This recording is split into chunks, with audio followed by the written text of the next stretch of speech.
Rambler 2. The necessity and danger of looking into futurity. Statius. The impatient courser pants in every vein, and pawing seems to beat the distant plain. Hills, vales, and floods appear already crossed, and ere he starts, 1,000 steps are lost. That the mind of man is never satisfied with the objects immediately before it, but is always breaking away from the present moment and losing itself in schemes of future felicity, and that we forget the proper use of the time now in our power to provide for the enjoyment of that which, perhaps, may never be granted us, has been frequently remarked. And as this practice is a commodious subject of raillery to the gay and of declamation to the serious, it has been ridiculed with all the pleasantry of wit and exaggerated with all the amplifications of rhetoric. Every instance by which its absurdity might appear most flagrant has been studiously collected. It has been marked with every epithet of contempt, and all the tropes and figures have been called forth against it. Censure is willingly indulged, because it always implies some superiority. Men please themselves with imagining that they have made a deeper search or wider survey than others, and detected faults and follies which escape vulgar observation. And the pleasure of wantoning in common topics is so tempting to a writer that he cannot easily resign it. A train of sentiments generally received enables him to shine without labour, and to conquer without a contest. It is so easy to laugh at the folly of him who lives only in idea, refuses immediate ease for distant pleasures, and instead of enjoying the blessings of life, lets life glide away in preparations to enjoy them.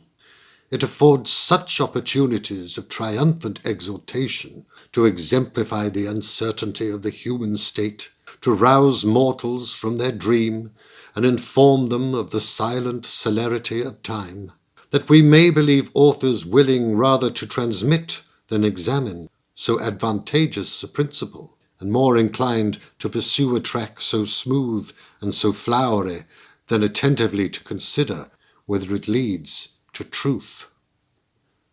This quality of looking forward into futurity seems the unavoidable condition of a being whose motions are gradual, and whose life is progressive. As his powers are limited, he must use means for the attainment of his ends, and intend first what he performs last. As by the continual advances from his first stage of existence, he is perpetually varying the horizons of his prospects, he must always discover new motives of action, new excitements of fear, and allurements of desire. The end, therefore, which at present calls forth our efforts, will be found, when once it is gained, to be only one of the means to some remoter end. The natural flights of the human mind are not from pleasure to pleasure, but from hope to hope. He that directs his steps to a certain point must frequently turn his eyes to that place which he strives to reach. He that undergoes the fatigue of labour must solace his weariness with the contemplation of its reward. In agriculture, one of the most simple and necessary employments, no man turns up the ground but because he thinks of the harvest, that harvest which blights may intercept, which inundations may sweep away, or which death or calamity may hinder him from reaping. Yet, as few maxims are widely received or long retained but for some conformity with truth and nature, it must be confessed that this caution against keeping our view too intent upon remote advantages is not without its propriety or its usefulness, though it may have been recited with too much levity or enforced with too little distinction. For, not to speak of that vehemence of desire which presses through right and wrong to its gratification, or that anxious inquietude which is justly chargeable with distrust of heaven, subjects too solemn for my present purpose, it frequently happens that by indulging early the raptures of success, we forget the measures necessary to secure it, and suffer the imagination to riot in the fruition of some possible good till the time of obtaining it has slipped away. There would, however, be few enterprises of great labour or hazard undertaken if we had not the power of magnifying the advantages which we persuade ourselves to expect from them.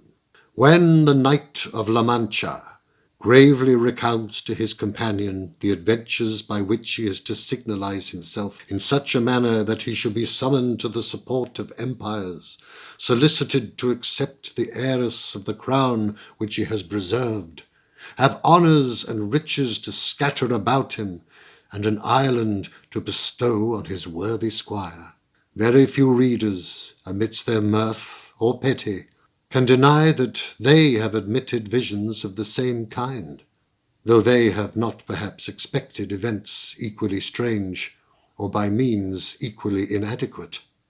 When we pity him, we reflect on our own disappointments, and when we laugh, our hearts inform us that he is not more ridiculous than ourselves, except that he tells what we have only thought.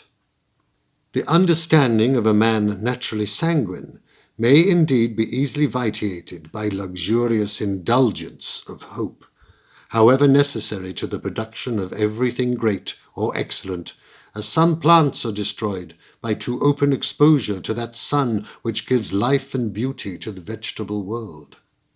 Perhaps no class of the human species requires more to be cautioned against this anticipation of happiness than those that aspire to the name of authors.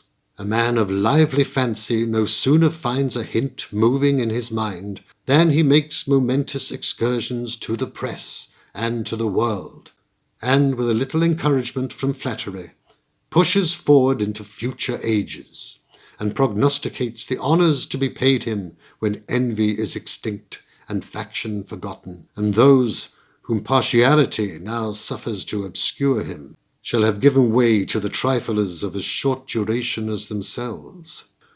Those who have proceeded so far as to appeal to the tribunal of succeeding times are not likely to be cured of their infatuation, but all endeavours ought to be used for the prevention of a disease for which, when it has attained its height, perhaps no remedy will be found in the gardens of philosophy, however she may boast her physic of the mind, her cathartics of vice, or lenitives of passion.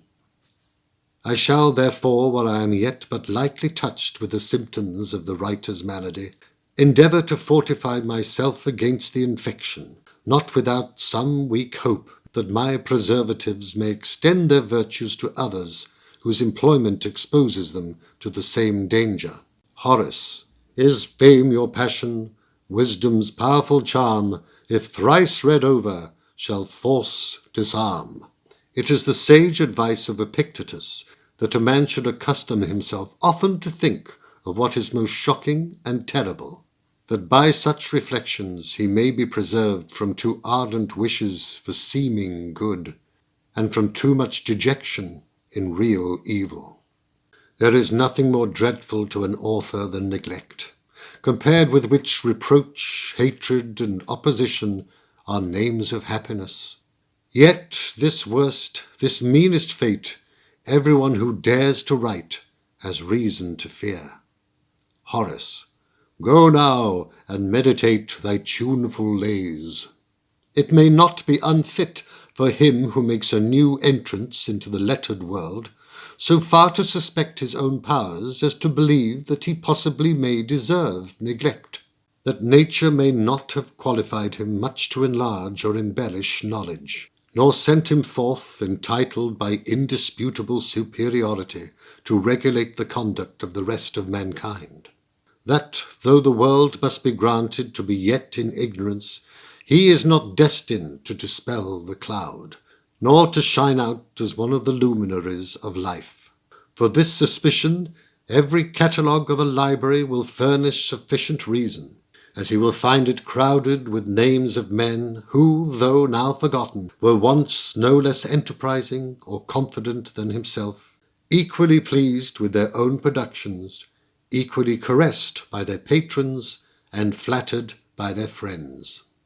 But though it should happen that an author is capable of excelling, yet his merit may pass without notice, huddled in the variety of things, and thrown into the general miscellany of life. He that endeavours after fame by writing solicits the regard of a multitude fluctuating in pleasures, or immersed in business, without time for intellectual amusements. He appeals to judges prepossessed by passions, or corrupted by prejudices, which preclude their approbation of any new performance.